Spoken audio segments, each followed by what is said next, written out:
बिस्मिल्लाहिर्रहमानिर्रहीम।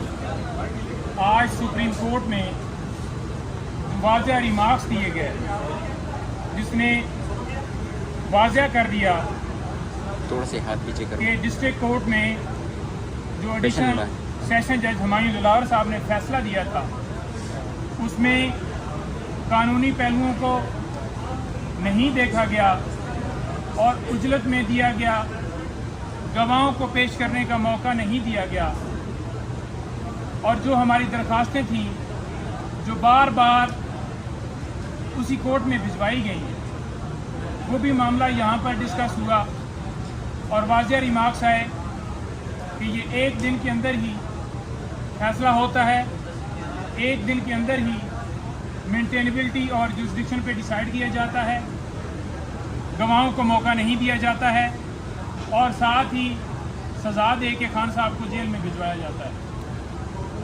हम बारह इस्तदा ये कर रहे थे, आप लोगों की तवज्जो से हर रोज़ ये मैसेज भिजवाते थे मीडिया के ज़रिए कि खान साहब को इस केस के अंदर इंसाफ नहीं मिल रहा। ना कभी खान साहब इस केस से भागे हैं, 200 के करीब केसेस हैं खान साहब के ऊपर और हर केस में एक दिन में 20-20 मुकदमों में वो पेश होते रहे। तो इस केस के अंदर जिस तरह से उजलत दिखाई गई, हाई कोर्ट के ऊपर भी हमने ये इतराज़ किया कि आपने बार बार मामला उसी कोर्ट को रिमांड किया है, उस कोर्ट से हमें इंसाफ की उम्मीद नहीं है। तीसरी दफ़ा उसी कोर्ट को भिजवाया गया और वहाँ पर हमें पूरा मौका नहीं दिया गया। आज सुप्रीम कोर्ट ने वाज़ेह कहा है कि इस्लामाबाद हाई कोर्ट कल इस केस के ऊपर फैसला करे और 2 बजे आप जो है यहाँ पर तशरीफ़ ले आएँ। आर्गूमेंट्स के दरमियान सारी बातें रखी गई। 120 दिन के अंदर ये कंप्लेंट फाइल होनी थी जो कि नहीं हुई। जुरिसडिक्शन का मामला उठाया गया कि ये एडिशनल सेशन जज साहब के पास डायरेक्टली नहीं फाइल की जा सकती थी, इसका प्रोसेस था कि मजिस्ट्रेट के पास जाती और साथ में ये भी बताया गया कि अनऑथराइज्ड पर्सन के ज़रिए ये फाइल की गई है, सेक्रेटरी इख्तियार ही नहीं रखते और उसके साथ साथ दीगर एतराज़ात भी यहाँ पर रखे गए। कोर्ट मुकम्मल तौर पर कन्विंस नज़र आई। कोर्ट ने जो रिमार्क्स दिए वो सबके सामने हैं। इंशाअल्लाह हमें उम्मीद है कि कल खान साहब की इस मुकदमे में बेल होगी और ये जो मुकदमा झूठा बनाया गया जो कि टाइम बार्ड है, जिसके अंदर बहुत सारे लकूने हैं, ये मुकदमा जो है इसमें खान साहब बाइज़्ज़त बरी होंगे।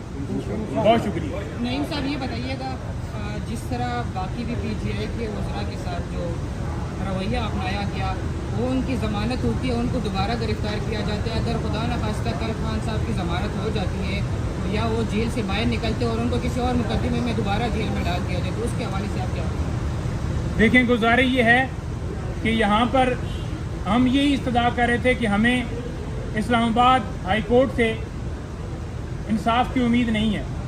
यानी कि ये पटिशन जो फाइल की गई उसमें ये इस्तदा की गई कि हमारे तमाम केसेस या लाहौर हाई कोर्ट में ट्रांसफ़र कर दिए जाएं या फिर पेशावर भेज दिए जाएं, क्योंकि जितनी दफ़ा हमने हाई कोर्ट से रजू किया, चाहे टेरिन वाइट वाला केस हो, चाहे 9 मई के ऊपर गिरफ्तारी हो, चाहे तोशाखाना का केस हो, मेंटेनेबिलिटी का क्वेश्चन हो या दीगर दरखास्तें हों, हमें यहाँ से इंसाफ की उम्मीद नहीं है और हमारे केस सारे के सारे ट्रांसफ़र किए जाएँ।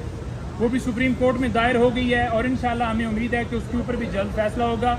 हम तो हमेशा ये कहते हैं कि हमारे साथ कानून आइन के मुताबिक खान साहब को उनके साथ कानून के मुताबिक ट्रीट किया जाए और उन्हें इंसाफ दिया जाए। इंशाअल्लाह इंसाफ होगा और ये जो लाकानूनियत है ये बिल्कुल किसी तरह से नाकबूल है और किसी तरह से इस तरह के फ़ैसले जो हैं उनको चैलेंज भी किया जाएगा और उसका सद्जवाब होगा इंशाअल्लाह।